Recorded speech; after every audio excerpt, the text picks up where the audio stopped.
Hay secretos familiares que deberían morir con nosotros, pero hay otros que necesitan ser contados para que nunca se repitan. Y el mío es de esos que queman el alma hasta salir por la boca. ¿Te imaginas ser encerrada por tus 15 hermanos y quedarte paralizada sin saber qué hacer? Buenas tardes, mis queridos. Mi nombre es Zuleika Cordero Santos, pero todos aquí me llaman Doña Zuka o Abuelita Zuka. Tengo 78 años bien vividos, nacida en febrero de 1946, en un pueblito que probablemente nunca han escuchado. Huejutla, allá en la Huasteca de Hidalgo, donde el sol rajaba la tierra y las familias se escondían detrás de portones altos y silencios aún más altos. Nací en una época en que las mujeres no tenían voz, los niños no tenían derechos, y los patriarcas mandaban como si fueran reyes de sus pequeños imperios. Mi historia es sobre una de esas familias que desde fuera parecía bendecida por Dios, pero por dentro guardaba secretos que hasta hoy me hacen despertar en la madrugada sudando frío. Oigan, cuéntenme en los comentarios desde qué rincón de Latinoamérica están viendo a esta vieja contar sus memorias, y también díganme su nombre para saber quiénes son. Y si les está gustando, no olviden dar me gusta a este video y suscribirse al canal Memorias de las Abuelas. No saben cómo eso calienta mi corazón y me da fuerza para compartir estos recuerdos con ustedes. Soy hija de Joaquín Cordero, un hombre que en el pueblo era conocido como próspero hacendado, dueño de tierras que se perdían de vista y de una familia numerosa que era la envidia de muchos. Para quien veía de lejos, éramos la prueba viviente de que Dios bendice a quien trabaja duro y respeta a la familia.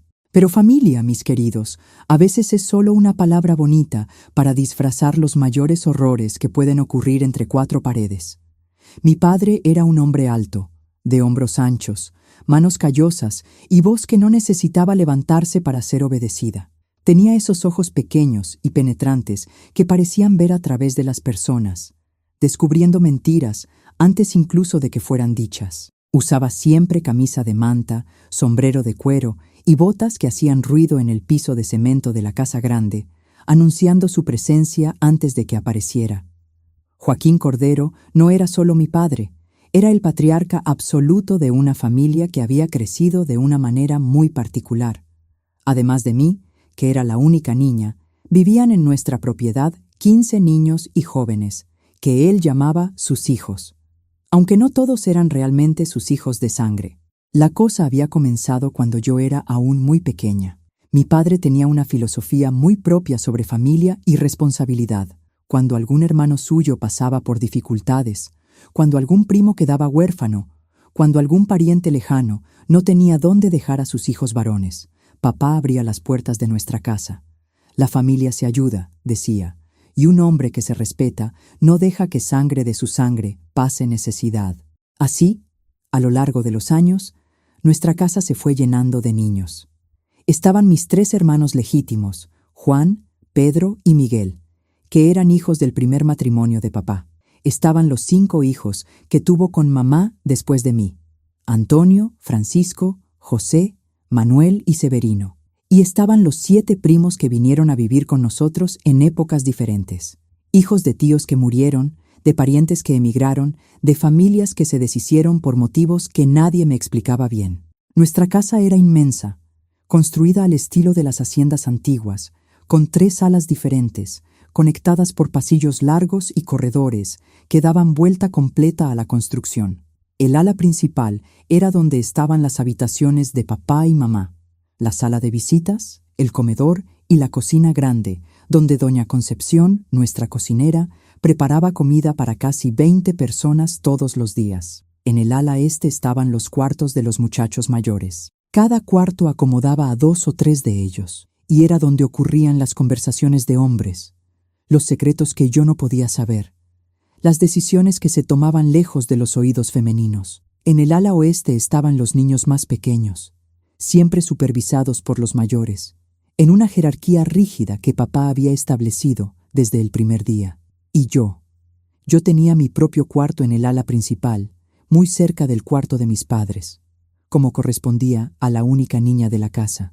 Un cuarto con cama de hierro pintada de blanco, ropero de madera fina que había pertenecido a mi abuela, y una ventana que daba al patio interior, donde las gallinas escarbaban y donde yo pasaba las tardes bordando o ayudando a mamá con los quehaceres domésticos. Mamá se llamaba Rosa Cordero, una mujer pequeñita y delicada que había venido de Veracruz para casarse con papá cuando yo tenía apenas 2 años. Ella era mi madrastra, pero nunca hizo diferencia entre mí y los hijos que tuvo después. Rosa era una mujer de pocas palabras, siempre ocupada con algo, cuidando de la huerta, supervisando la limpieza de la casa, organizando las comidas, cosiendo ropa para aquella multitud de hombres que vivían con nosotros. Tenía manos pequeñas pero fuertes, siempre oliendo a jabón de coco y agua de lavanda, y una forma cariñosa de alisar mi cabello cuando me acercaba a ella en las tardes quietas. Mamá Rosa nunca hablaba del pasado, nunca contaba cómo había sido su vida antes de llegar a nuestra hacienda. Era como si hubiera nacido el día en que se casó con papá, y todo lo que vino antes ya no importara. La rutina de nuestra casa era como un reloj suizo. Todo funcionaba a la hora correcta. Cada persona sabía exactamente cuál era su papel y nadie se atrevía a cuestionar las reglas que papá había establecido. Nos despertábamos todos a las 5 de la mañana con el sonido de la campana que él tocaba en el corredor. Los muchachos salían a las labores del campo, cuidar el ganado, alimentar a los cerdos, trabajar en la plantación de maíz y frijol que sustentaba a toda esa gente. Yo me quedaba en casa con mamá, aprendiendo los quehaceres de mujer. Ayudaba a preparar el desayuno para casi 20 personas. Lavaba y planchaba la ropa de todos esos hombres. Cuidaba las gallinas, regaba la huerta. Era una vida dura, pero en aquel entonces me parecía normal. No conocía otra forma de vivir. No sabía que existían familias diferentes a la nuestra. Papá controlaba todo con mano de hierro. Decidía qué ropa iba a vestir cada uno, qué comida se iba a servir, qué trabajo iba a hacer cada muchacho, hasta qué hora podían estar despiertos. Nadie salía de la propiedad sin su permiso. Nadie recibía visitas sin que él lo supiera. Nadie hablaba demasiado alto ni reía demasiado fuerte cuando él estaba cerca. Pero su control sobre mí era aún mayor. Yo no podía conversar a solas con ninguno de los muchachos. No podía salir ni siquiera al patio sin compañía de mamá. No podía usar vestidos que él considerara provocativos, que en su cabeza era cualquier cosa que mostrara el tobillo o que no estuviera completamente cerrada en el cuello. La mujer decente no da motivos para habladurías, siempre decía. Y mi hija va a ser una mujer decente, aunque tenga que romperle las piernas a quien se atreva a mirarla con malicia. Los muchachos de la casa tenían edades variadas. Los mayores, Juan y Pedro, ya pasaban de los 20 años y ayudaban a papá con los negocios más serios de la hacienda. Eran hombres hechos, de barba cerrada y manos ásperas de tanto trabajo, a quienes papá trataba casi como socios menores. Ellos hasta tenían permiso para salir al pueblo los sábados, siempre que volvieran antes del anochecer y no trajeran malas influencias a casa.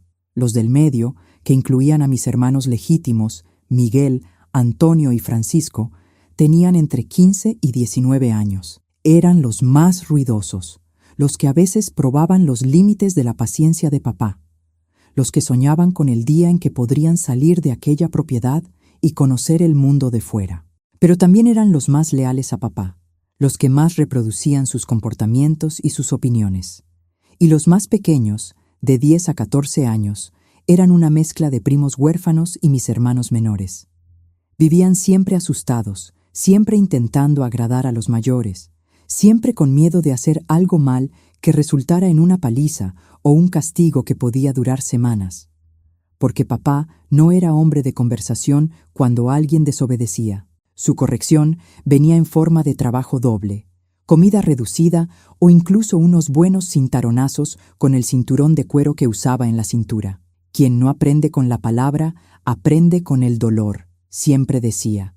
Y todos en aquella casa sabían que hablaba en serio. Nuestra propiedad quedaba a casi 1 hora en carro del pueblo de Huejutla, en un camino de tierra que se convertía en lodo en la época de lluvias y en polvo en la sequía.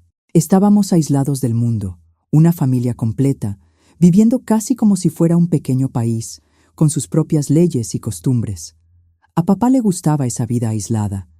Decía que en el pueblo había muchas tentaciones, muchas malas influencias, mucha gente que no valía la pena. Aquí dentro yo sé lo que pasa, solía decir.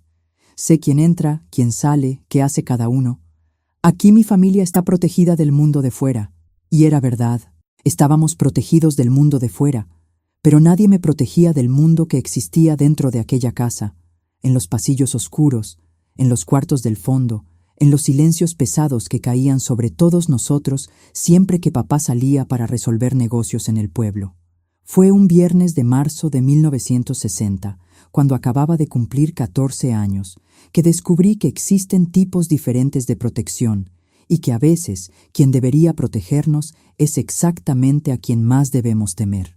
Aquel viernes de marzo de 1960 desperté con un sentimiento extraño en el pecho, como si algo en el aire hubiera cambiado durante la noche. Era final del verano en la Huasteca y el calor ya estaba insoportable incluso por la mañana temprano. Papá estaba más serio que lo normal durante el desayuno, hablando bajo con Juan y Pedro sobre unos negocios que necesitaba resolver en el pueblo. «Voy a tener que pasar toda la tarde fuera», dijo, revolviendo el café con piloncillo. «Tengo que hablar con el hacendado Antonio sobre la venta de unas cabezas de ganado, y después necesito ir a la notaría a resolver unos papeles de la escritura del terreno nuevo». Era un viernes, como tantos otros. Papá siempre salía los viernes para resolver los negocios de la semana, dejando a Juan al mando de la propiedad. Pero esta vez algo era diferente. Lo sentía en la mirada de los muchachos, en la manera como se comportaban durante el desayuno, como si todos supieran algo que yo no sabía. Después de que terminamos de comer, papá fue a arreglarse. Se puso la camisa blanca más bonita, el pantalón de mezclilla nuevo y las botas de cuero que solo usaba para ir al pueblo. Se puso brillantina en el cabello, se colocó el sombrero y salió al corredor donde la camioneta Ford azul estaba esperando. «Juan, te quedas responsable de todo aquí», dijo, ajustando las llaves en el bolsillo. «Cualquier problema, tú lo resuelves. Y cuidado con los muchachos más pequeños. No quiero desorden en mi ausencia». Lo que sucedió después de aquel momento cambió mi vida para siempre. El sonido del motor de la camioneta encendiéndose resonó por el patio como una campana anunciando la hora de la muerte. Era un sonido que había escuchado cientos de veces antes, pero que aquel día adquirió un significado completamente diferente. Papá aceleró despacio, como siempre hacía, levantando una nube de polvo rojo que tardó unos minutos en asentarse. Nos quedamos todos parados en el corredor viendo la camioneta desaparecer en la curva del camino, y fue entonces cuando me di cuenta de cómo el silencio que descendió sobre la casa era diferente del silencio normal. Era un silencio pesado, cargado, como si el aire se hubiera vuelto más denso.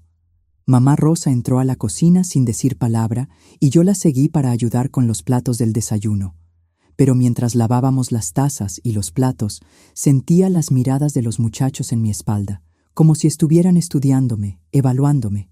«Mamá, ¿puedo ir al patio a cuidar las gallinas?», pregunté cuando terminamos con la loza.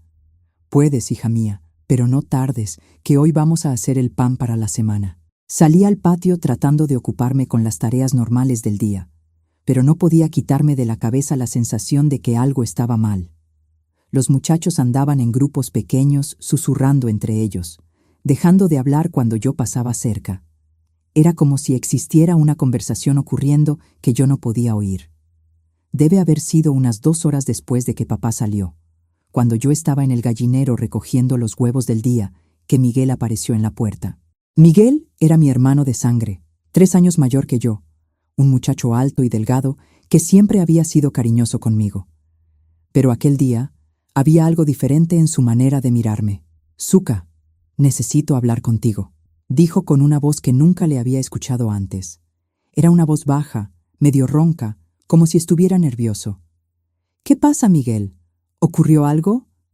Ven conmigo, hay algo que necesitas aprender». Algo en su tono me dejó helada por dentro. Dejé la canasta con los huevos allí mismo en el suelo del gallinero y comencé a caminar en dirección opuesta a él. «Miguel, no entiendo. ¿Aprender qué? Ya tienes 14 años, Zuka.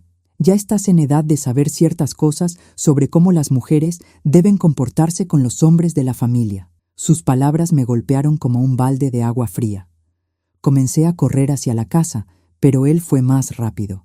Me sujetó del brazo, no con violencia, pero con una firmeza que dejó claro que yo no tenía elección. No sirve de nada correr, Zuka. Mamá Rosa está ocupada en la cocina y no va a escucharte.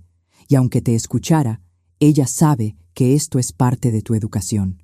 ¿Qué educación? ¿De qué estás hablando? Lo entenderás cuando lleguemos allá. Me llevó de la mano, atravesando el patio interior en dirección a la parte trasera de la casa, donde estaban los cuartos de los muchachos más jóvenes. Pero en vez de entrar en alguno de los cuartos, se detuvo frente a una puerta que yo conocía bien, pero que raramente abría. Era el cuarto que papá usaba para guardar herramientas viejas, algunos costales de maíz y otras cosas que no cabían en el depósito principal. Miguel, ¿por qué estamos yendo al cuarto de las herramientas? Porque es ahí donde las niñas de nuestra familia aprenden a convertirse en mujeres. Él abrió la puerta y lo que vi dentro me dejó sin aire en los pulmones. Ya no era un depósito desordenado. Alguien había arreglado el cuarto, colocado un colchón viejo en el suelo, colgado una cortina en la única ventana pequeña. Era como si fuera un cuarto preparado especialmente para algo. Entra, Zuka. No, no quiero entrar. No es cuestión de querer, es cuestión de obedecer. Fue cuando otros pasos resonaron en el pasillo detrás de nosotros. Me volteé y vi a Juan acercándose con una expresión en el rostro que nunca le había visto antes. Detrás de él venían Pedro, Antonio, Francisco. Uno por uno, todos mis hermanos y primos fueron apareciendo, formando un semicírculo alrededor de la puerta del cuarto. Juan, ¿qué está pasando?, pregunté, mi voz saliendo más débil de lo que quería. Está pasando que vas a aprender cuál es tu lugar en esta familia, Zuka. Vas a aprender a servir a los hombres que cuidan de ti. No entiendo. No necesitas entender ahora. Necesitas solo obedecer. Fue Juan quien me empujó dentro del cuarto. No fue un empujón violento, pero fue lo suficientemente firme para hacerme tropezar y caer sentada en el borde del colchón. La puerta se cerró detrás de mí con un ruido seco que resonó como un disparo. Me quedé allí sentada, temblando, tratando de entender lo que estaba pasando. Desde fuera escuchaba voces bajas, susurros, como si estuvieran organizando algo. Era como si existiera un plan que todos conocían, menos yo. Después de unos minutos que parecieron horas, la puerta se abrió nuevamente. Esta vez fue Pedro quien entró, cerrando la puerta detrás de sí. Pedro era el segundo mayor, un joven de 20 años, fuerte y silencioso, que siempre me había tratado como hermana pequeña. Pero cuando me miró en aquel momento, sus ojos eran diferentes. Eran los ojos de un extraño. Zuka, te vas a quedar calladita y vas a hacer todo lo que yo te mande, ¿entendido? Pedro, quiero salir de aquí. Quiero volver con mamá. Mamá Rosa sabe que estás aquí. Ella sabe lo que va a pasar. Esto es parte de la educación de toda niña de esta familia. ¿Qué educación? No entiendo. No necesitas entender, solo necesitas obedecer. Fue cuando me di cuenta de que no había escapatoria, que aquellos hombres que yo había llamado hermanos toda la vida se habían transformado en algo completamente diferente, y que aquel cuarto había sido preparado específicamente para mí, para aquel momento, para algo terrible que yo aún no podía comprender completamente. Pedro se acercó despacio y yo me encogí en la esquina del colchón.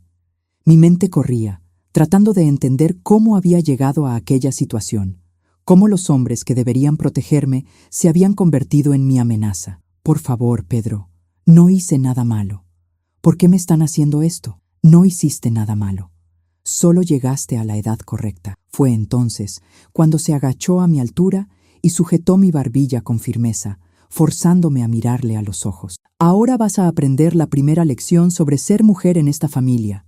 Vas a aprender que nuestra palabra es ley y que tú existes para servirnos. Intenté levantarme, intenté correr hacia la puerta, pero él me sujetó con facilidad. Era como tratar de huir de una montaña. Pedro era 2 veces más grande que yo, 2 veces más fuerte, y estaba determinado a hacer algo que yo aún no podía entender completamente. Zuka, susurró, como si estuviera calmando a un animal asustado. Será rápido si no te resistes. Será mucho peor si luchas. Fue en aquel momento que entendí lo que estaba pasando. Entendí para qué servía aquel cuarto. Entendí por qué todos los muchachos estaban involucrados. Entendí por qué mamá Rosa no había venido a buscarme. Era un ritual, una tradición, algo que ocurría todos los viernes cuando papá salía para el pueblo. Y yo era la nueva participante de ese ritual. Lo que sucedió después, en esos primeros minutos con Pedro, fue el inicio de mi pesadilla. No voy a describir los detalles de lo que me hizo en aquel cuarto, porque algunos dolores son demasiado profundos para ponerlos en palabras. Pero cuando terminó, cuando se levantó y se arregló la ropa como si nada hubiera pasado, yo ya no era la misma niña que había entrado allí. Ahora es el turno de Miguel, dijo dirigiéndose a la puerta. Recuerda, si gritas, si intentas huir, será peor la próxima vez, mucho peor. La puerta se abrió y se cerró. Pedro salió, Miguel entró, y yo entendí que aquello estaba apenas comenzando. Uno por uno, entraron en aquel cuarto. No todos los 15 a la vez. Algunos eran demasiado pequeños, otros se quedaban de guardia para asegurarse de que mamá Rosa no viniera a interrumpirnos. Pero fueron muchos, muchos más de los que una niña de 14 años debería poder soportar. Entre uno y otro, me quedaba sola por unos minutos, acostada en aquel colchón que olía a mojo y sudor, mirando al techo de madera vieja y tratando de entender cómo mi vida se había transformado en aquel infierno en cuestión de horas. Fue durante uno de esos intervalos que me levanté, temblorosa, y fui hasta la puerta. Intenté abrirla, pero estaba cerrada por fuera. Golpeé despacio, susurrando: «Por favor, déjenme salir. Prometo que no voy a contar a nadie. Prometo que voy a ser obediente. Solo déjenme salir». Desde el otro lado de la puerta escuché la voz de Juan. «Todavía no ha terminado, Zuka. Faltan algunos». Y fue entonces que me acerqué a la pequeña ventana y entendí por qué habían puesto aquella cortina. No era para oscurecer el cuarto. Era para amortiguar los sonidos, para que aunque gritara, aunque suplicara por socorro, nadie del exterior pudiera oírme. Me arrodillé en el suelo de tierra pisada y con las manos temblorosas cogí una toalla vieja que estaba tirada en un rincón. La enrollé bien apretada y la empujé en la rendija debajo de la puerta. Era el último pedazo de esperanza desvaneciéndose. Yo misma estaba ayudando a amortiguar mis propios gritos. «Es para amortiguar los sonidos», susurré para mí misma, las lágrimas corriendo por el rostro, para que nadie, ni siquiera Dios, pueda oír. Y fue así como pasé aquella tarde interminable de viernes, midiendo el tiempo no por las manecillas de un reloj, sino por la angustia de la espera, esperando que terminara, esperando que el siguiente fuera el último, esperando por el sonido bendito de la camioneta de papá regresando del pueblo, que significaría el fin de aquel tormento. Cuando finalmente escuché el ronquido del motor Ford subiendo por el camino de tierra, ya era casi de noche. El sol se estaba poniendo detrás de las montañas, pintando el cielo de naranja y morado. Y yo estaba destrozada en el suelo de aquel cuarto, sin fuerzas ni para llorar más. La puerta se abrió por última vez aquel día. Juan entró, me ayudó a levantarme y dijo con una voz que intentaba ser amable: «Ahora ya sabes cómo funcionan las cosas aquí. Todos los viernes, cuando papá salga, tú vienes a este cuarto. Así es como siempre ha sido con las mujeres de esta familia. Así es como siempre será». ¿Y si le cuento a papá? Papá lo sabe, Zuka. ¿Quién crees que construyó este cuarto? Oigan, ¿ustedes están realmente creyendo lo que estoy contando? Díganme en los comentarios si tenían hermanos y cómo era su relación con ellos. Les juro que voy a leer todos. Las palabras de Juan resonaron en mi cabeza como una campana rajada. Papá lo sabe. ¿Quién crees que construyó este cuarto? En aquel momento, todo lo que creía sobre mi familia, sobre protección, sobre amor, se derrumbó como un castillo de arena tocado por una ola violenta. Volví a la casa principal, tambaleándome, las piernas débiles, la mente tratando de procesar lo que acababa de descubrir. Mamá Rosa estaba en la cocina preparando la cena como si fuera un día cualquiera. Cuando me vio, solo asintió con la cabeza y dijo: «Ve a lavarte y cambiarte de ropa. Tu padre va a llegar pronto y necesitamos cenar. No había sorpresa en su voz. No había preocupación. Era como si supiera exactamente dónde había pasado yo la tarde y por qué. Fui a mi cuarto como una sonámbula. Me miré en el espejo pequeño que estaba encima de la cómoda y no reconocía a la persona que me devolvía la mirada. Era todavía Zuleika, pero una Zuleika diferente. Una que sabía cosas que no debería saber. Una que había perdido algo que nunca más podría recuperar. Cuando papá llegó aquella noche, saludó a todos normalmente, preguntó cómo había sido el día, elogió el olor de la comida que mamá había preparado. Durante la cena, conversó sobre los negocios en el pueblo, sobre el precio del ganado, sobre la lluvia que tardaba en llegar. Era una conversación normal de una familia normal, excepto que nada más era normal para mí. Intenté comer, pero la comida no pasaba. Intenté participar en la conversación, pero las palabras no salían. Papá me miró por encima de la mesa y preguntó: «Zuka, estás callada hoy. ¿Pasó algo?». Fue Juan quien respondió antes incluso de que yo pudiera abrir la boca. «Ella aprendió algunas lecciones importantes hoy, padre. Lecciones sobre responsabilidad y obediencia». Papá asintió con la cabeza, aprobando. «Muy bien. Una mujer solo se vuelve mujer de verdad cuando aprende cuál es su lugar en el mundo». Aquella noche, acostada en mi cama, mirando al techo oscuro, comencé a entender que no había a dónde huir. No había autoridad mayor que papá en aquella propiedad. No había ley más allá de su ley. Y aparentemente, esa ley incluía lo que había pasado conmigo aquella tarde. Pasé la semana entera viviendo en una niebla extraña. Durante el día, trataba de ocuparme con las tareas normales, ayudar a mamá, cuidar las gallinas, lavar ropa, pero mi mente siempre volvía a aquel cuarto del fondo, a las palabras de Juan, a la certeza terrible de que aquello se repetiría el viernes siguiente. Los muchachos se comportaban conmigo de forma diferente. Ahora no era crueldad abierta, sino una intimidad forzada que me daba escalofríos. Una mirada demasiado larga durante el desayuno. Una mano en mi hombro que permanecía apoyada demasiado tiempo. Comentarios con doble sentido que solo yo entendía.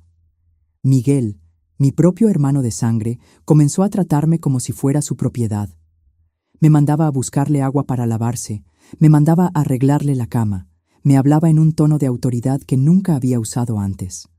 «Zuka, ven a peinarme», decía, como si fuera lo más natural del mundo. «Zuka, ve a mi cuarto a buscar mi camisa limpia.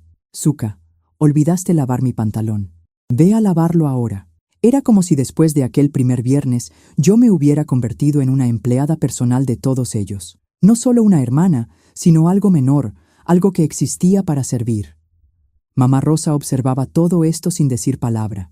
A veces sentía ganas de correr hacia ella, de llorar en su regazo, de suplicarle que me protegiera, pero siempre recordaba sus palabras de aquella tarde. «Ve a lavarte y cambiarte de ropa». Ella sabía, siempre supo, y de alguna forma creía que aquello estaba bien. El segundo viernes llegó como una sentencia de muerte. Desperté aquel día con el estómago revuelto, apenas pude desayunar. Pasé toda la mañana vomitando de nervios. Cuando papá anunció que iba a salir para el pueblo, sentí que mis piernas se volvían de gelatina. «Tengo que ir a Ciudad de México hoy», dijo, ajustándose el sombrero. «Voy a resolver unos negocios con un comprador de ganado de allá. Puede que tarde más de lo normal». ¿Más de lo normal?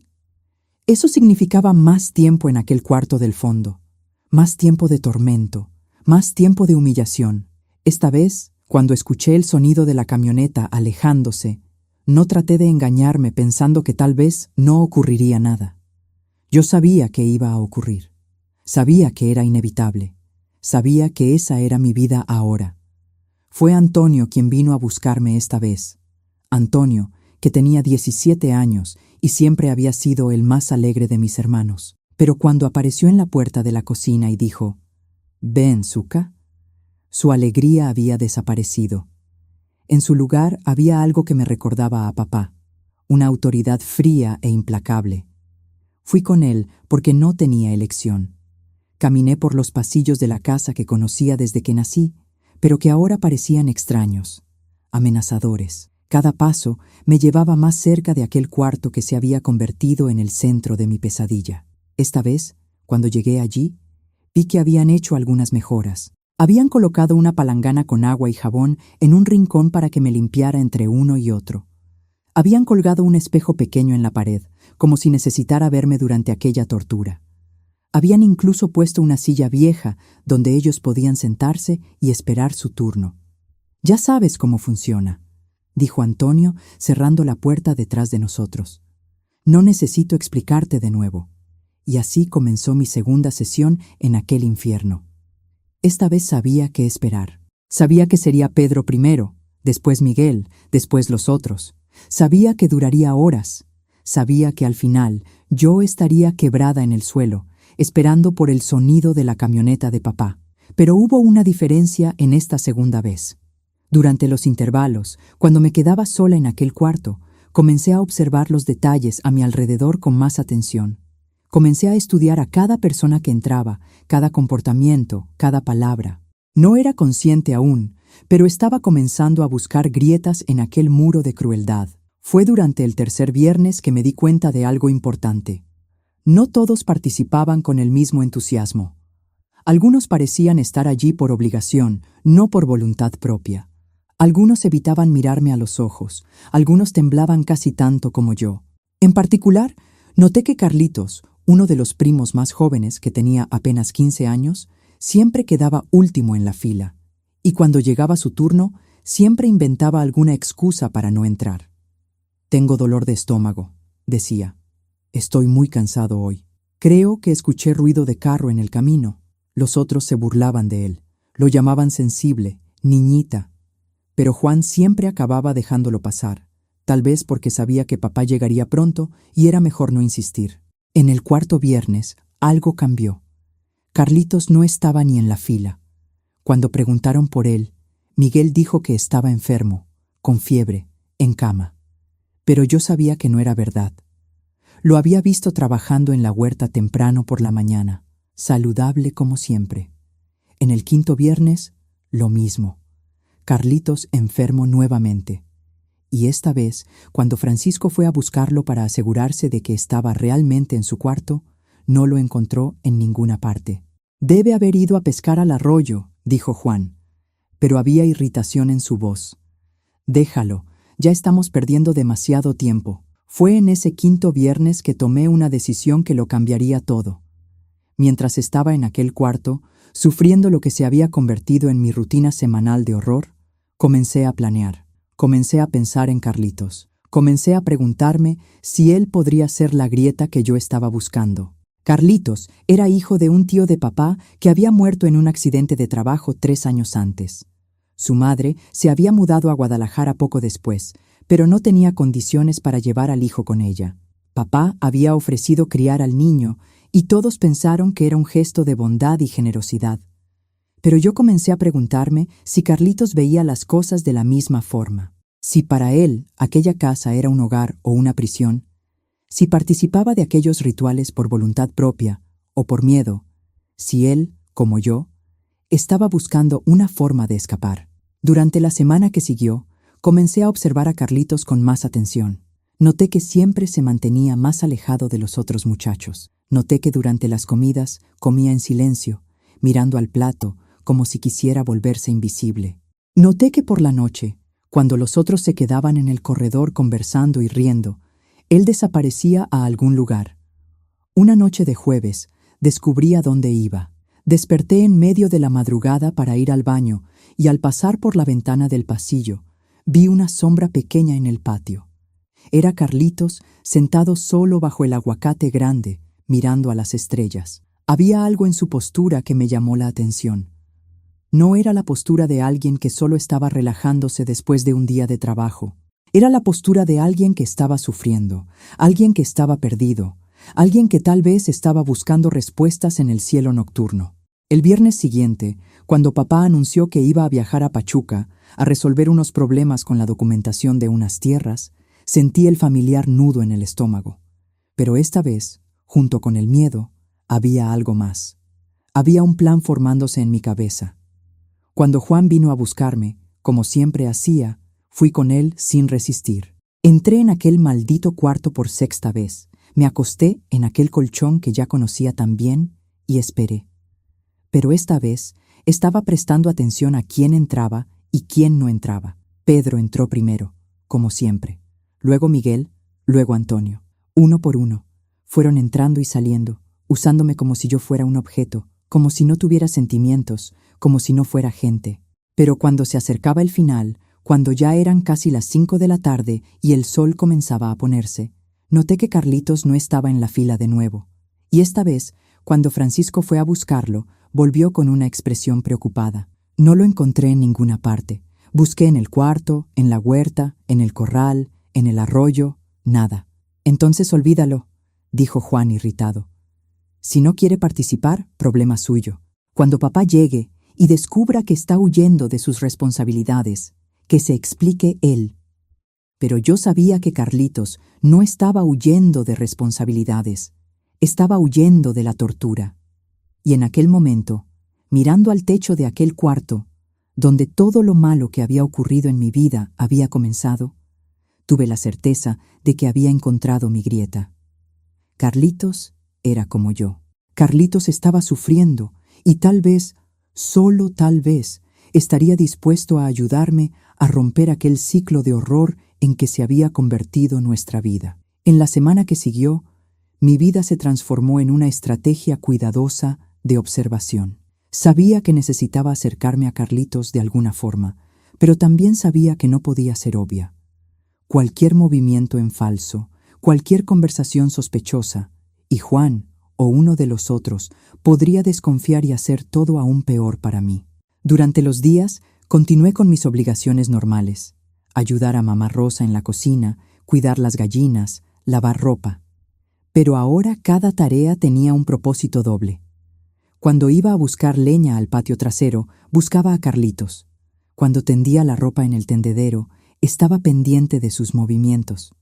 Cuando ayudaba a servir las comidas, prestaba atención a cómo se comportaba con los otros. Lo que descubrí fue revelador. Carlitos era tratado por los otros muchachos como un paria. No era crueldad abierta, sino una especie de desprecio sutil que empecé a reconocer. Durante las comidas, siempre le tocaba el peor trozo de carne, la silla más incómoda. Cuando dividían tareas, siempre le daban el trabajo más pesado y desagradable. Y cuando hacían bromas o contaban historias, nunca lo incluían. Era como si lo toleraran allí, pero no lo aceptaran, como si su presencia fuera una obligación, no un placer. Y cuanto más observaba, más me daba cuenta de que esto no era casualidad. Había algo en Carlitos que incomodaba a los otros, algo que lo hacía diferente de la manada. Un martes por la mañana, finalmente conseguí mi primera oportunidad real de hablar con él. Mamá Rosa me había mandado ir al arroyo pequeño a buscar agua para lavar ropa, y cuando llegué allí, encontré a Carlitos sentado en la orilla, con los pies en el agua, mirando a la nada. «Hola, Carlitos», dije, bajando el balde al agua. Él se asustó, como si lo hubieran pillado haciendo algo malo. «Hola, Zuka. Disculpa, ya me iba». «No necesitas irte por mí. El arroyo es suficientemente grande para los dos». Él me miró con una expresión extraña, como si no estuviera acostumbrado a la amabilidad proveniente de alguien de la familia. Nos quedamos algunos minutos en silencio, yo llenando el balde despacio para ganar tiempo, él moviendo los dedos en el agua. «Carlitos», dije finalmente, «¿puedo hacerte una pregunta?» «Puedes. ¿Te gusta vivir aquí?» La pregunta lo tomó desprevenido. Me miró con ojos muy abiertos, como si le hubiera preguntado algo peligroso. «¿Por qué me preguntas eso?» «Solo curiosidad. Debe ser difícil estar lejos de tu madre, ¿no?» Fue como si hubiera tocado una herida abierta. Vi lágrimas formándose en sus ojos y él trató de esconderlas, desviando la mirada. «A veces sueño que ella viene a buscarme», susurró. «Pero sé que nunca va a pasar. Ella ni siquiera tiene dinero para el pasaje de autobús. ¿Y si pudieras salir de aquí? ¿Te irías?» Él me miró directamente a los ojos por primera vez. «¿Por qué me estás preguntando estas cosas, Zuka? Si alguien escucha, nadie va a escuchar. Es solo entre nosotros dos». Carlitos se quedó callado por un largo tiempo, como si estuviera pensando si podía confiar en mí. Finalmente, su voz salió bajita, casi un susurro. Me iría corriendo, me iría hoy mismo si pudiera. ¿Por qué? Tú sabes por qué. Y fue en aquel momento que entendí que él sabía sobre el cuarto del fondo, sabía sobre los viernes, sabía sobre el horror que yo vivía cada semana. Y más importante, él no quería ser parte de eso. Carlitos, dije, mi voz temblando de nerviosismo. ¿Tú ya participaste de las cosas que ocurren cuando papá viaja? Él se puso rojo como un tomate y sacudió la cabeza vigorosamente. Juan quiere que participe. Dice que forma parte de ser hombre en esta familia, pero yo no puedo. No está bien, Zuka. No está bien lo que te hacen. Sentí una ola de alivio tan grande que casi me derrumbé allí mismo en la orilla del arroyo. Había encontrado a alguien que veía la situación de la misma forma que yo, alguien que sabía que aquello estaba mal, alguien que tal vez podría ayudarme. ¿Y qué haces cuando te mandan ir allí? Me escondo, invento que estoy enfermo, desaparezco al monte, cualquier cosa para no tener que hacer eso contigo. ¿Y no se enojan? Sí, Juan dijo que si sigo negándome, le va a contar a tu papá que soy un débil, un inútil. Dijo que tu papá puede echarme. ¿Y tienes miedo de que te echen? Tengo y no tengo. Tengo miedo porque no sé a dónde ir. Pero también a veces pienso que sería mejor estar en cualquier lugar que no fuera aquí. Terminé de llenar el balde, pero no me levanté para irme. Sabía que aquella conversación era demasiado importante para ser interrumpida. Carlitos, si te digo algo, ¿prometes que no se lo contarás a nadie? Lo prometo. Estoy pensando en una forma de salir de esta situación, pero no puedo hacerlo sola. Necesito a alguien que me ayude. Él me miró con una mezcla de esperanza y miedo. ¿Qué tipo de ayuda? Todavía no lo sé bien, pero sé que necesita ser alguien de dentro de la familia, alguien que conoce el esquema, alguien en quien ellos confían y que, al mismo tiempo, sea alguien que no está de acuerdo con lo que está pasando. ¿Estás hablando de mí? Estoy. Carlitos se quedó callado por un largo tiempo, moviendo nerviosamente las manos. Yo podía ver que estaba luchando consigo mismo, sopesando los riesgos, tratando de decidir si podía confiar en mí. Si ellos descubren que hablamos sobre esto, dijo finalmente, no van a descubrirlo. Vamos a ser cuidadosos. ¿Y qué quieres que haga? Por ahora, nada. Solo quiero saber si puedo contar contigo cuando llegue la hora. Si cuando tenga un plan, vas a ayudarme a ejecutarlo. ¿Y cuál sería ese plan? Todavía no lo sé, pero tiene que ser algo que exponga lo que están haciendo, algo que fuerce a papá a parar con esto. Tu papá sabe lo que ocurre, Zuka. Él mandó construir ese cuarto. Lo sé, pero una cosa es que él sepa y permita en secreto. Otra cosa es que se vuelva público, que otras personas del pueblo lo descubran. Papá se preocupa mucho por su reputación. Carlitos asintió lentamente. Es verdad. Se enfurecería si alguien de fuera lo supiera. ¿Entonces me ayudarás? Él respiró hondo, como si estuviera tomando la decisión más importante de su vida. Te ayudaré. No aguanto más vivir así. No aguanto más saber que estás sufriendo y yo no hago nada para ayudar. Levanté el balde pesado de agua y comencé a caminar de vuelta a casa. Pero antes de alejarme del arroyo, me volví hacia él una última vez. Carlitos, a partir de ahora vamos a tener que fingir que somos solo primos normales. No podemos dar ninguna señal de que somos aliados. ¿De acuerdo? De acuerdo. Pero ¿cómo vamos a comunicarnos? Déjamelo a mí. Voy a pensar en una forma. En los días que siguieron, Carlitos y yo desarrollamos un sistema discreto de comunicación. Cuando yo quería hablar con él, dejaba una piedra pequeña en el alféizar de la ventana de la cocina. Cuando él veía la piedra, sabía que debía encontrarse conmigo en el arroyo después de la cena. Cuando él quería hablar conmigo, ataba una brizna de hierba en la cerca del gallinero. Era arriesgado, pero funcionaba. Durante esas conversaciones secretas, comenzamos a desarrollar un plan. Al principio, eran solo ideas vagas, pensamientos sobre cómo podríamos exponer lo que estaba sucediendo. Pero poco a poco, las ideas se fueron volviendo más concretas, más viables. La inspiración vino un jueves por la noche, cuando papá llegó a casa con una novedad. Había comprado una grabadora pequeña, de esas que funcionaban con pilas, para usar en sus negocios. Quería grabar las conversaciones importantes que tenía en la ciudad para no olvidar los detalles después. «Es la tecnología moderna llegando a la sierra», dijo, mostrando orgulloso el aparatito a toda la familia. «Con esto ya no pierdo ningún detalle importante de mis negociaciones. Cuando vi aquella grabadora, supe inmediatamente cuál sería nuestro plan. Era perfecto. Era suficientemente pequeña para ser escondida, suficientemente silenciosa para no ser notada y suficientemente potente para capturar voces claramente. Aquella noche dejé la piedra en el alféizar de la ventana. Cuando encontré a Carlitos en el arroyo, él vio en mi rostro que algo había cambiado. «Tengo un plan», dije, apenas pudiendo contener la excitación. «Un plan que puede funcionar». Le expliqué sobre la grabadora, sobre cómo podríamos usarla para registrar lo que ocurría en el cuarto del fondo. Si conseguíamos una grabación clara de las voces, de las órdenes, de los sonidos, tendríamos una prueba irrefutable de lo que estaba pasando. «¿Y después que tengamos la grabación?», preguntó él. «Entonces tú se la entregas a papá. Dices que la descubriste por casualidad, que pasabas cerca del cuarto y escuchaste.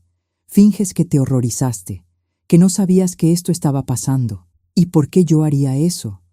¿Por qué yo entregaría a mis propios primos y hermanos? Porque tú eres diferente de ellos, Carlitos. Porque tú tienes conciencia. Y porque cuando papá escuche esa grabación y se dé cuenta de que el secreto de su familia está registrado en un aparato que puede ser escuchado por cualquier persona, se va a desesperar. ¿Crees que va a parar todo? Creo que no va a tener elección. Su reputación vale más que cualquier cosa.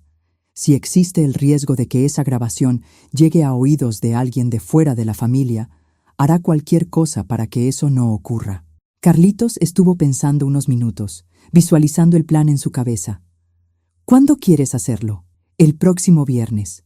Papá dijo que irá hasta Pachuca de nuevo, así que tardará en volver. Nos dará tiempo suficiente para esconder la grabadora, hacer la grabación y sacarla de allí antes de que alguien sospeche». «¿Y dónde vamos a esconderla?» «Debajo de aquella silla vieja que está en la esquina. Es el lugar perfecto. Queda suficientemente cerca para captar todo, pero suficientemente escondida para que nadie la vea. ¿Y si descubren la grabadora durante las cosas? No la descubrirán. Están demasiado concentrados en lo que están haciendo para prestar atención a los detalles. Y además, siempre está medio oscuro allí dentro». Salimos de aquella conversación con nuestros papeles bien definidos. Carlitos se encargaría de coger prestada la grabadora sin que papá se diera cuenta. Yo me encargaría de esconderla en el cuarto en el momento adecuado y al final él entregaría la grabación a papá, fingiendo haberlo descubierto todo por casualidad. Era un plan arriesgado, lleno de variables que podían salir mal, pero era nuestra única oportunidad de romper aquel ciclo de horror que había dominado mi vida durante los últimos meses. Era nuestra única oportunidad de transformar a uno de los monstruos en nuestro aliado, usando la propia estructura de poder de la familia para destruir el sistema que me aprisionaba. El viernes siguiente, cuando papá anunció que iba a viajar a Pachuca, sentí una mezcla de terror y expectativa. Sabía que sería otra tarde de sufrimiento, pero también sabía que tal vez sería la última.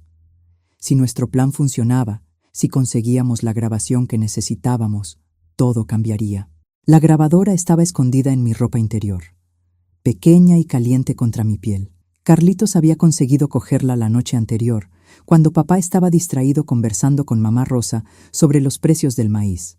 Cuando escuché el sonido familiar de la camioneta alejándose, respiré hondo y me preparé para poner nuestro plan en acción. Cuando Juan vino a buscarme aquel viernes, mi corazón latía tan fuerte que estaba segura de que él podría oírlo.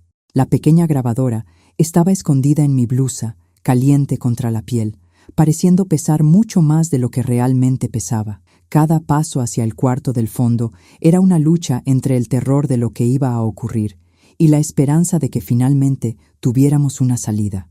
«Hoy papá va a tardar más en volver», dijo Juan mientras caminábamos por los pasillos. «Así que tenemos tiempo de sobra para educarte bien». Sus palabras me helaron la sangre, pero también confirmaron que nuestro plan había elegido el día perfecto. Más tiempo significaba que la grabación sería más completa, más incriminatoria, más evidencia del horror que yo vivía cada semana. Cuando llegamos al cuarto, respiré hondo y entré como siempre hacía. Pero esta vez tenía una misión. Mientras Juan cerraba la puerta y se volvía para hablar con alguien del lado de fuera, aproveché para agacharme rápidamente cerca de la silla vieja del rincón.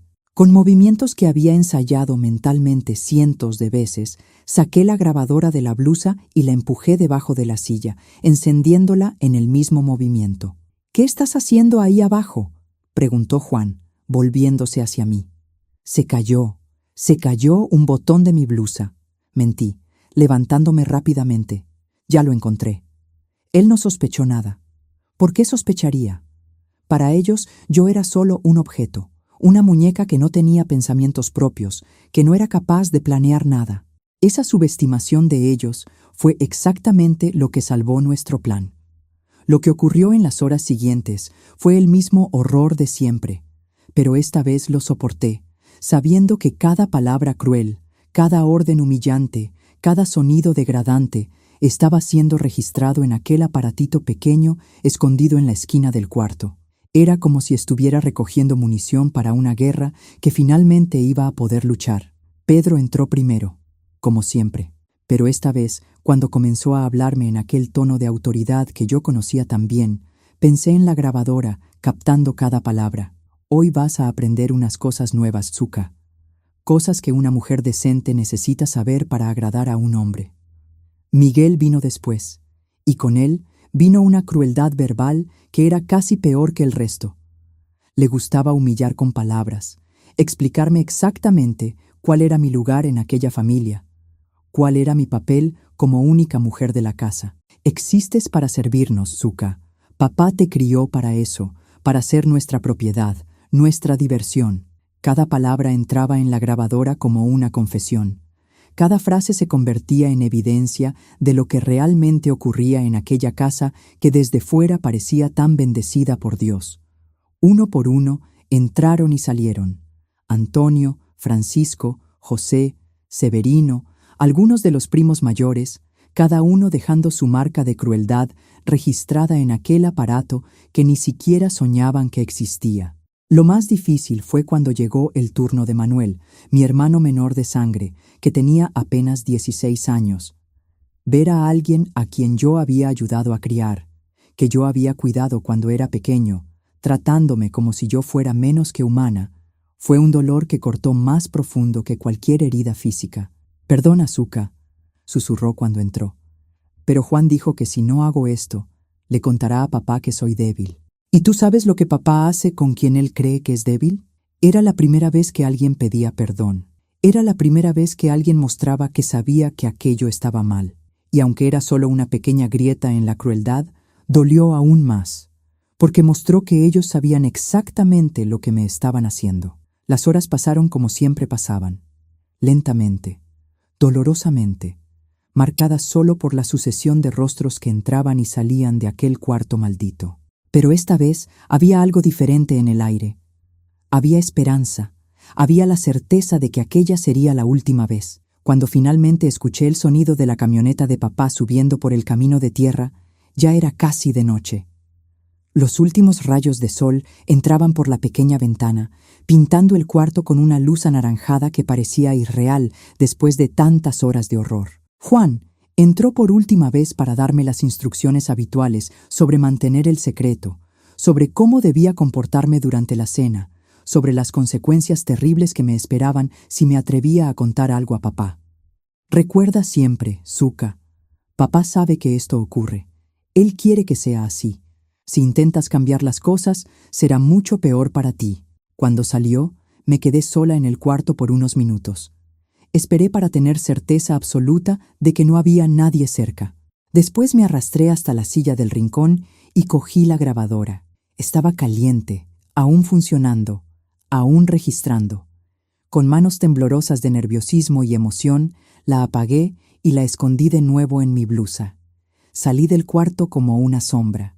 Caminé por los pasillos vacíos hasta mi propio cuarto y escondí la grabadora en el fondo del cajón de mi ropa interior.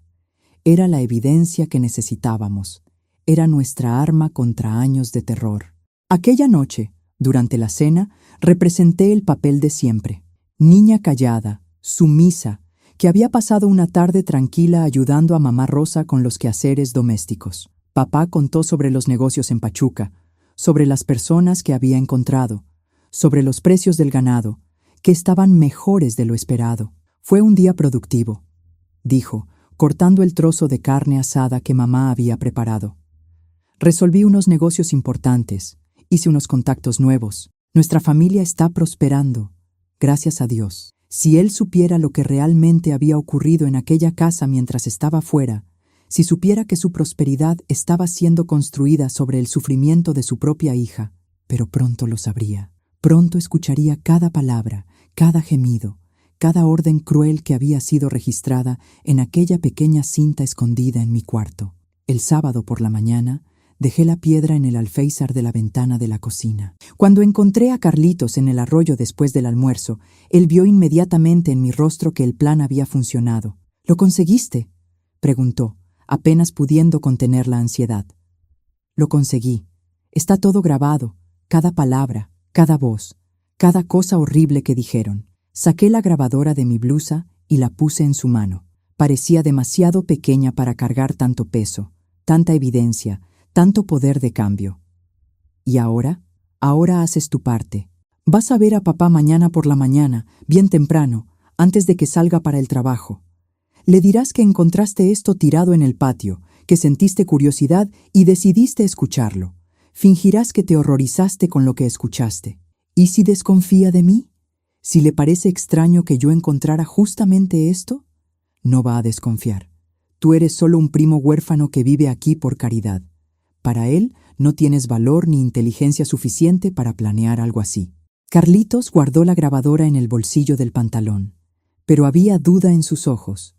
«Zuka, ¿y si esto no funciona? ¿Y si, en vez de parar todo, se pone aún más furioso?» «Va a funcionar», dije yo con una convicción que no sabía de dónde venía. «Va a funcionar, porque lo único que papá ama más que el poder sobre esta familia es su reputación allá afuera. Y si sabe que existe una grabación de estas cosas circulando, hará cualquier cosa para proteger su nombre. Y después de que se lo entregue, ¿qué va a pasar conmigo? Serás el héroe de la historia. Serás el muchacho valiente que descubrió algo terrible y tuvo el coraje de contárselo a la autoridad de la familia. Papá te verá con otros ojos. ¿Y contigo? ¿Qué pasará contigo?». Esa era la pregunta que no quería hacerme a mí misma. No sabía lo que papá haría conmigo cuando descubriera que yo había orquestado aquel plan. No sabía si me vería como víctima o como traidora, pero sabía que cualquier cosa sería mejor que seguir viviendo aquel infierno todos los viernes. «Conmigo todo estará bien», mentí. «Lo importante es que esto termine para siempre». El domingo por la mañana llegó como un amanecer diferente. Desperté sabiendo que hasta el final de aquel día mi vida habría cambiado completamente. O para mejor si nuestro plan funcionaba, o para mucho peor si fallaba. Durante el desayuno observé a Carlitos discretamente. Estaba nervioso, moviendo mucho la comida, evitando mirar directamente a cualquier persona. Pero cuando nuestros ojos se encontraron por un segundo, vi determinación allí. Iba a cumplir su parte. Después del desayuno, cuando papá salió al corredor para tomar el café pequeño y leer un periódico viejo que había traído del pueblo, Carlitos se levantó de la mesa con una expresión solemne. «Señor Joaquín», dijo, la voz temblando ligeramente, «¿puedo hablar con usted? Es sobre algo importante que descubrí». Papá levantó los ojos del periódico, sorprendido. Carlitos raramente hablaba con él directamente. Raramente tomaba cualquier iniciativa. «¿Qué pasa, muchacho? Habla ya». «Es mejor que hablemos en privado, señor. Es una cosa seria». Papá cerró el periódico y miró a Carlitos con más atención. Había algo en el tono del muchacho que había despertado su curiosidad. «Entonces ven aquí dentro. Vamos a conversar en mi despacho». Entraron a la casa y yo me quedé en el corredor fingiendo que estaba interesada en alimentar las gallinas, pero con todos mis sentidos concentrados en tratar de escuchar lo que estaba ocurriendo allá dentro. El despacho de papá quedaba en el fondo de la casa, pero aún así logré escuchar algunos fragmentos de la conversación. La voz de Carlitos, nerviosa, explicando cómo había encontrado la grabadora. La voz de papá, primero irritada, después preocupada. Y entonces el silencio. Un silencio que duró casi media hora. Un silencio durante el cual yo sabía que papá estaba escuchando aquella grabación, escuchando las voces de sus propios hijos y sobrinos, confesando los crímenes que cometían todos los viernes en el cuarto del fondo. Cuando las voces volvieron, eran diferentes. La voz de papá estaba más baja, más controlada, más cargada de una furia que yo podía sentir incluso de lejos. La voz de Carlitos estaba aún más nerviosa, pero también aliviada, como si el peso más difícil se hubiera quitado de sus hombros. Después de unos minutos más, escuché pasos pesados acercándose. Papá salió del despacho con una expresión en el rostro que nunca le había visto antes. No era rabia común. Era la expresión de un hombre que había descubierto que su imperio estaba construido sobre un secreto que podía destruirlo. Detrás de él venía Carlitos, pálido, pero determinado. Cuando nuestros ojos se encontraron, hizo una señal casi imperceptible con la cabeza. Había funcionado. Papá había escuchado todo. Y ahora era el momento de ver lo que haría con aquella información. «¡Juan!», gritó papá con una voz que hizo temblar toda la casa. «¡Ven aquí ahora!». Y fue así como comenzó el fin de nuestra pesadilla, con un grito de furia de un patriarca que había descubierto que su autoridad absoluta había sido desafiada, grabada y transformada en evidencia que podía destruir todo lo que había construido. Juan apareció corriendo del ala este de la casa, con la camisa medio abierta y el cabello despeinado, como si acabara de despertarse de una siesta. Cuando vio la expresión en el rostro de papá, su cara cambió completamente. Era como ver a un muchacho transformándose en adulto en cuestión de segundos, dándose cuenta de que algo muy serio estaba ocurriendo. «¿Qué pasa, papá? ¿Ocurrió algo?». Papá no respondió inmediatamente. Se quedó mirando a Juan con aquellos ojos pequeños y penetrantes, como si estuviera viendo por primera vez quién era realmente aquel hombre que él había criado. El silencio se extendió por tanto tiempo que hasta los pajaritos en el patio parecieron dejar de cantar. «Entra al despacho», dijo papá finalmente con una voz baja que era mucho más aterradora que cualquier grito. «Y llama a Pedro, Miguel, Antonio, Francisco, llámalos a todos ahora». Juan intentó hacer alguna pregunta, pero la mirada de papá lo calló al instante. Salió corriendo a buscar a los otros y en pocos minutos la casa entera estaba en alboroto. Los muchachos iban llegando uno por uno, todos con cara de quien no entendía lo que estaba pasando, pero sabía que era grave. Yo seguí en el corredor, fingiendo alimentar a las gallinas, pero prestando atención a cada movimiento. Carlitos había desaparecido. Probablemente se había escondido en su cuarto para no parecer sospechoso. Mamá Rosa apareció en la puerta de la cocina, secándose las manos en el delantal, con esa expresión preocupada que siempre tenía cuando papá se ponía demasiado serio. «Zuka, ven adentro», dijo bajito. «Cuando tu padre se pone así, es mejor que no estemos en el camino». Pero yo no quería perderme nada. Aquel era el momento que había soñado durante meses. Finalmente, papá iba a descubrir la verdad sobre lo que ocurría en su casa cuando él salía. Finalmente, alguien con autoridad iba a confrontar a aquellos monstruos que se escondían detrás de sonrisas de hermanos protectores. «Puedes ir, mamá, ya voy». Ella me miró extrañada, pero entró a la casa. Mamá Rosa siempre supo mantenerse fuera de los asuntos de hombres, incluso cuando esos asuntos involucraban a su hija. Del despacho comenzaron a salir voces, primero bajas, después más altas. No podía entender las palabras, pero el tono se estaba volviendo cada vez más tenso. Papá hablaba por largos periodos y después venían respuestas cortas y nerviosas de los muchachos. De repente, escuché un ruido seco, como si alguien hubiera golpeado la mano con fuerza en la mesa. Después, el grito más alto que había escuchado de papá en toda mi vida. «Mentirosos, todos ustedes, mentirosos y canallas». El silencio que siguió fue aún más aterrador que el grito. Era como si la casa entera estuviera conteniendo la respiración, esperando para ver qué iba a suceder después. Entonces comenzó la discusión de verdad, voces levantándose, gente hablando al mismo tiempo, papá gritando órdenes que yo no podía entender bien. Escuché mi nombre siendo mencionado varias veces, siempre seguido de palabrotas y acusaciones que me hicieron entender que sabían que habían sido descubiertos. La puerta del despacho se abrió con tanta fuerza que golpeó la pared. Juan salió primero con la cara roja y los ojos asustados. Detrás de él vinieron Pedro y Miguel, también con cara de quien acababa de recibir la reprimenda de su vida, no física, sino de palabras que cortaban más profundo que cualquier cinturón. Papá apareció en la puerta del despacho, sosteniendo la grabadora en la mano, como si fuera un arma. Su voz resonó por toda la casa. Ahora van a aprender lo que ocurre cuando alguien deshonra el nombre de esta familia. Lo que sucedió después fue algo que nunca había visto antes. Papá, el hombre que siempre controló todo con calma y autoridad silenciosa, perdió completamente el control. Pero no fue una pérdida de control casual. Fue una furia calculada, planeada, devastadora. Llamó a todos los muchachos al patio central de la casa. Uno por uno fueron apareciendo los 15, incluyendo a Carlitos, que salió de su cuarto tratando de parecer confundido sobre lo que estaba pasando. Mamá Rosa y yo nos quedamos en el corredor observando desde lejos, pero papá se aseguró de que estuviéramos presentes. «Zuka, ven acá», dijo, señalándome un lugar a su lado. «Vas a presenciar esto». Cuando me acerqué, vi que papá estaba temblando, no de miedo, sino de una rabia tan profunda que estaba haciendo vibrar su cuerpo como una cuerda de guitarra. Levantó la grabadora para que todos pudieran verla. «¿Saben lo que hay aquí dentro?», preguntó, la voz saliendo baja, pero cortante como una navaja. «Están las voces de ustedes. Está cada palabra sucia que salió de sus bocas.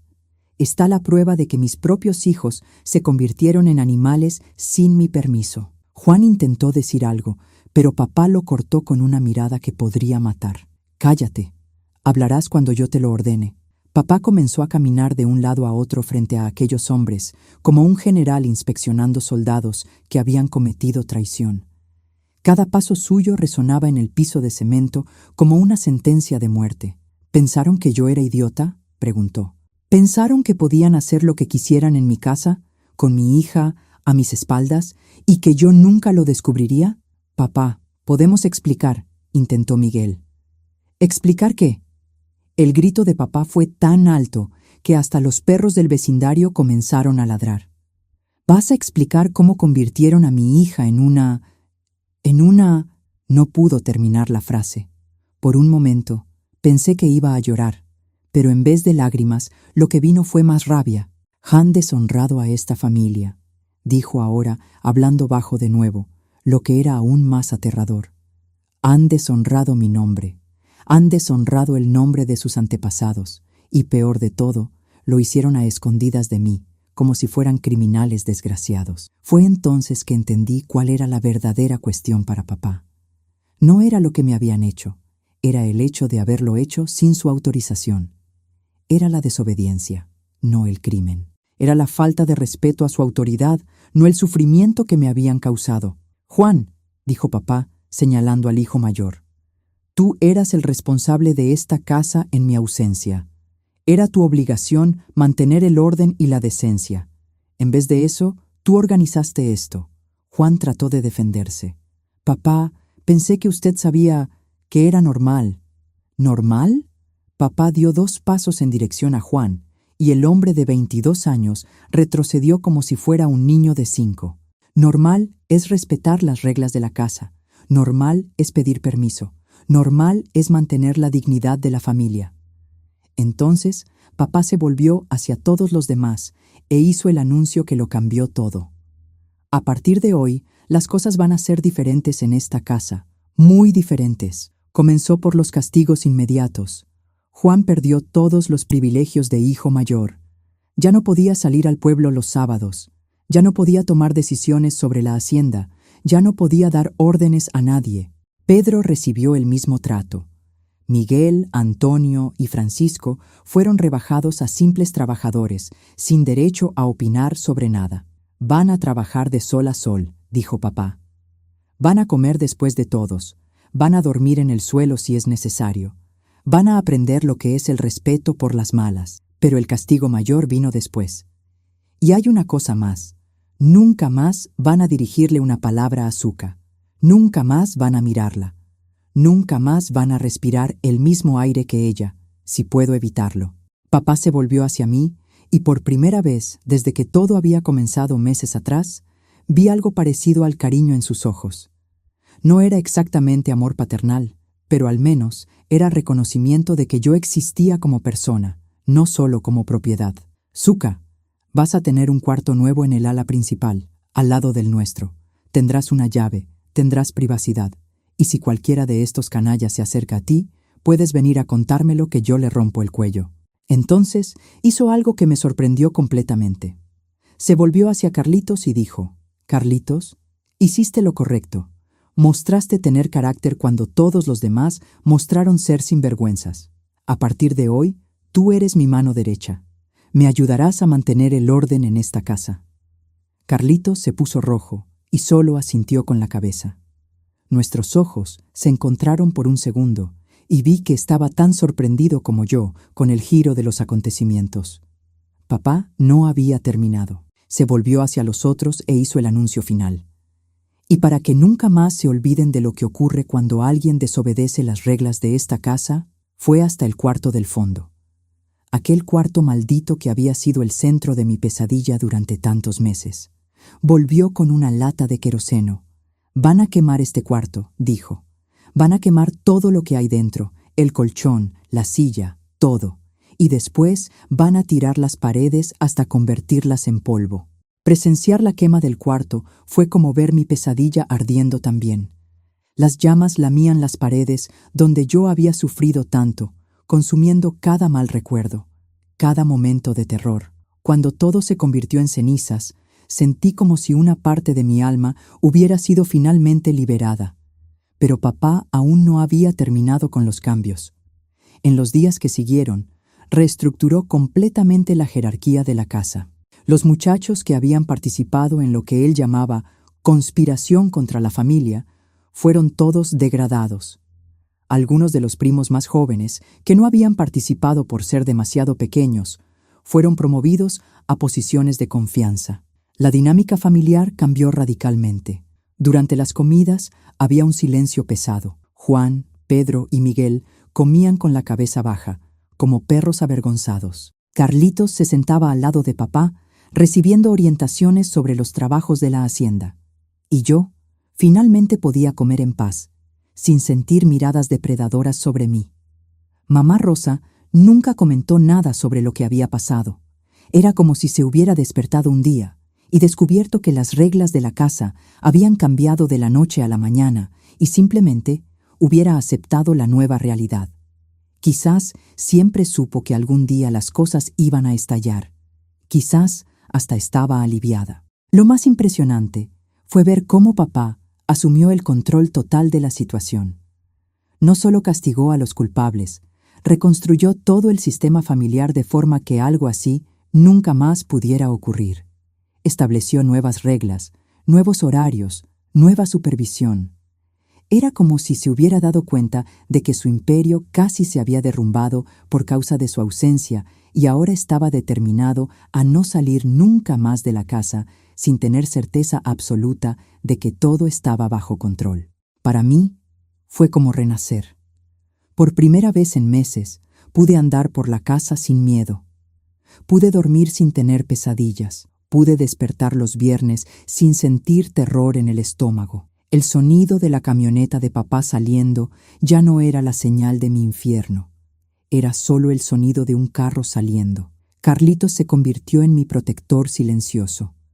Nunca conversamos abiertamente sobre lo que habíamos hecho juntos, pero había un entendimiento entre nosotros. Él había arriesgado todo para ayudarme y eso había cambiado no solo mi vida, sino también la suya. De primo huérfano rechazado, se convirtió en la persona de confianza de papá, el nuevo responsable del orden de la casa. Años después, cuando me casé y salí de la hacienda, papá nunca más permitió que tantos hombres vivieran bajo el mismo techo. Carlitos me contó que se había vuelto mucho más riguroso con todos, mucho más presente, mucho más controlador. Era como si hubiera aprendido que delegar la autoridad era demasiado peligroso. Juan, Pedro y Miguel nunca se recuperaron completamente de la humillación.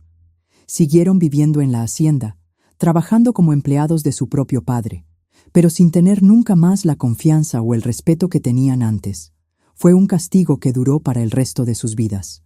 Hoy, mirando hacia atrás, entiendo que nuestra victoria no fue perfecta. Papá no paró lo que estaba pasando porque entendió que estaba mal.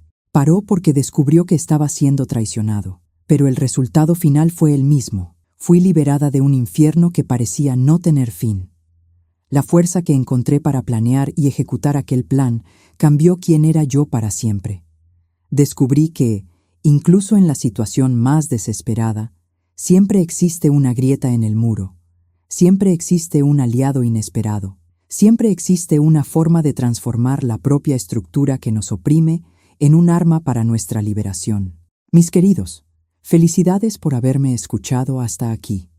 Hoy en día, la gente no consigue escuchar a una persona hablar por más de algunos segundos. Así que, si llegaste hasta aquí, muchas gracias. Para saber quiénes fueron los queridos que realmente están conmigo aquí, comenta la palabra bondad. Si esta historia les conmovió de alguna forma, si les trajo algún tipo de reflexión o esperanza, les pido desde el fondo de mi corazón que dejen un me gusta en este video y se suscriban a nuestro canal Memorias de las Abuelas. No saben cómo eso me da fuerza para seguir compartiendo estas memorias tan difíciles, pero que pueden ayudar a otras personas que están pasando por situaciones parecidas. Porque la vida nos enseña que siempre existe una salida, siempre existe esperanza, siempre existe una forma de romper las cadenas que nos atan. A veces esa fuerza viene de dentro de nosotros, a veces viene de un aliado inesperado, pero siempre existe.